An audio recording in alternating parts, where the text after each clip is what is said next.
দেশ নেত্রী বেগম খালেদা জিয়া দুনিয়া থেকে বিদায় নিয়ে চলে গেছেন। আয় আল্লাহ, কবরটাকে আপনি জান্নাতের বাগান বানায় দেন রে মাওলা। দেশ নেত্রী খালেদা জিয়ার জিন্দেগি সমস্ত গুনাহ তুমি মাফ কইরা আয় আল্লাহ, কবরে যাওয়ার পরে মুনকার নাকিরের সওয়ালের জবাব দেওয়ার মতো তৌফিক তুমি দান করিও রে মাওলা। আয় আল্লাহ, সারা দেশের উলামায়ে কেরামেরা ওনার জন্য দোয়া করে রে মাওলা। আয় আল্লাহ, বড় বড় স্কলাররা ওনার জন্য দোয়া করে রে মাওলা। আয় আল্লাহ, যারা ভালো মানুষ, আয় আল্লাহ, যে ব্যক্তিগত জ্ঞানে গুণে গুণী, আয় আল্লাহ, এদের জন্য মানুষ চোখের পানি ফেলায় দোয়া করে রে মাওলা। আয় রব্বে করিম, আয় আল্লাহ, দেশ নেত্রী খালেদা জিয়ার জিন্দেগি সমস্ত গুনাহ তুমি মাফ কইরা আয় আল্লাহ, কবরে যাওয়ার পরে মুনকার নাকিরের সওয়ালের জবাব দেওয়ার মতো তৌফিক তুমি দান করিও রে মাওলা।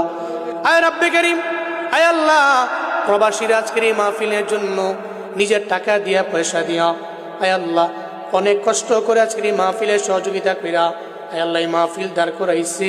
আয় আল্লাহ, প্রবাসীদের তোমার হাতে দিয়া দিলাম, তুমি জিম্মাদার হয়ে যাও মাওলা।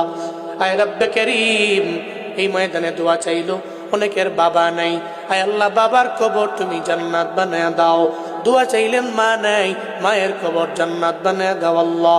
যাদের আব্বা আম্মা বেঁচে আছে, মা বাবার হায়াতের মধ্যে বরকত বাড়ায়া দাও আল্লাহ। মা বাবার দোয়া নিয়ে চলার তৌফিক দান করে দাও আল্লাহ।